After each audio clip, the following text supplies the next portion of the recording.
दोस्तों नमस्कार, मैं आपका भूपेंद्र रहन सिंह 9C टीवी पर आप सबका स्वागत करता हूं। खबर कतर में कैद उन 8 रिटायर्ड नौसेना अधिकारियों की है जिनके बारे में खबर लिखे जाने तक केंद्र सरकार की तरफ से कोई आधिकारिक जानकारी नहीं दी गई है। नौसेना के रिटायर्ड अधिकारियों की अवैध गिरफ्तारी के बाद इन 8 पूर्व कर्मचारियों को कतर की एक अदालत ने मौत की सजा सुनाई है।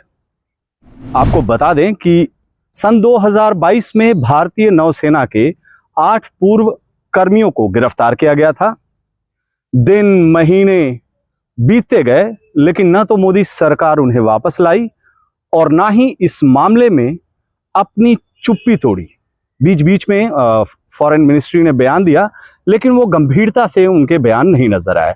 उनकी गिरफ्तारी के होने पर उस दौरान बीबीसी ने पूरे मामले की नए सिरे से पड़ताल की, जिसमें कई अहम खुलासे हुए। भारतीय नौसेना के पूर्व chief of naval staff admiral Arun Prakash से जब बीबीसी ने उस वक्त जब ये 8 जो नौसेना के अधिकारी थे उनको गिरफ्तार किया गया था, तो उस वक्त उनसे बीबीसी ने संपर्क किया तो उन्होंने कहा था कि ये बहुत आश्चर्यजनक और चिंता की बात है, फिक्र की बात है कि उनको कैद करके रखा हुआ है। न उन पर चार्ज लगाया गया है, न उन पर ट्रायल शुरू किया गया है, न कोई स्पष्टीकरण दिया गया है कि उनको आखिर किस लिए बंद करके कतर में रखा गया है। अगर वो कसूरवार हैं तो उन्हें वापस दे दो, सजा यहां हो जाएगी, और अगर कसूरवार नहीं है तो उन्हें छोड़ दो। लेकिन ऐसे उन्हें गिरफ्तार करके बंद करके रखना उचित नहीं है। इस पूरे मामले में सबसे ज्यादा हैरान कर रहा है भारत सरकार का रुख। देश के नौसेना के 8 अधिकारी कतर की कैद में, लेकिन सरकार अपनी चुप्पी तक नहीं तोड़ रही है। कायदे से उसे कतर सरकार पर अपना दबाव बनाकर अपने इन पूर्व अधिकारियों को रिहा कराकर वापस देश लाना चाहिए और पूरे मामले की अपने स्तर पर जांच करनी चाहिए। लेकिन वो ढंग से एक बयान तक नहीं जारी कर रहे हैं। भारतीय विदेश मंत्री एस जयशंकर ने इस मामले में बस थोड़ी सी बात कही और उन्होंने कहा कि 8 भारतीय उनकी प्राथमिकता में हैं और राजदूत और वरिष्ठ अधिकारी कतर सरकार के लगातार संपर्क में हैं।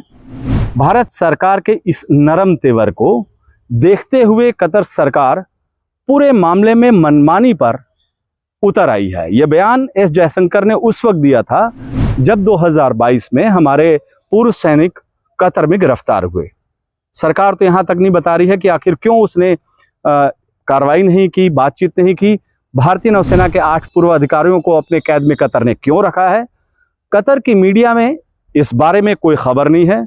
बीबीसी ने जब कतर के गवर्नमेंट कम्युनिकेशंस ऑफिस, आंतरिक मंत्रालय यानी इंटरनल मिनिस्ट्री और फॉरेन एक्सटर्नल अफेयर्स मंत्रालय को ईमेल भेजा तो उन्होंने उसका कोई जवाब नहीं दिया। कतर के सरकारी संस्थानों की तरह ही वहां मौजूद भारतीय दूतावास ने बीबीसी के इस ईमेल का भी कोई जवाब नहीं दिया। कतर सरकार और भारतीय विदेश मंत्रालय के जो रुख हैं, इस रुख के बाद पूरे मामले को लेकर अटकलों का बाजार 2022 से गर्म रहा और आज नतीजा ये हुआ कि इन 8 पूर्व सैनिक जो नेवी के हैं उनको मौत की सजा कतर की अदालत ने सुना दी। सबसे बड़ा सवाल है कि आखिर कतर किस हक से हमारी नौसेना के 8 पूर्व अधिकारियों को अपने यहाँ कैद करके रखे हुए हैं, और उससे भी बड़ा सवाल है कि आखिर मोदी सरकार अब तक अपने देशवासियों को वापस लाने में कामयाब क्यों नहीं हो पा रही है। कतर में नौसेना के जिन पूर्व 8 अधिकारियों को कैद किया गया, वो वहां पर एक अस्थाई जो निजी कंपनी थी उसमें वो काम करते थे और वहीं से उनको गिरफ्तार किया गया। इन सभी लोगों को 8 सितंबर 2022 को जो कतर है, कतर की पुलिस ने, प्रशासन ने अपनी कैद में ले लिया। लेकिन उन पर आरोप क्या है, इसकी भी आधिकारिक जानकारी अब तक किसी को नहीं दी और हमारा भारत का विदेश मंत्रालय भी इस पर मौन व्रत रखा, चुप्पी रखा, बस एक छोटा मोटा बयान जारी किया। जिन अधिकारियों को कतर में अवैध तरीके से कैद में रखा गया, उनके घर वाले किसी अनिष्ट की आशंका से घबराए हुए हैं और अब तो अदालत ने उन्हें मौत की सजा सुना दी है।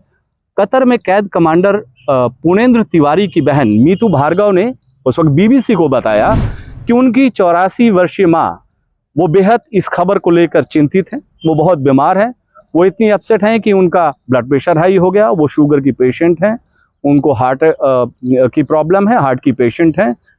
हम उनसे कह रहे हैं कि वो कल वापस आ जाएंगे। हम उनको रोज यही बोलते हैं, हर बार उनकी आंखों में आंसू आ जाते हैं।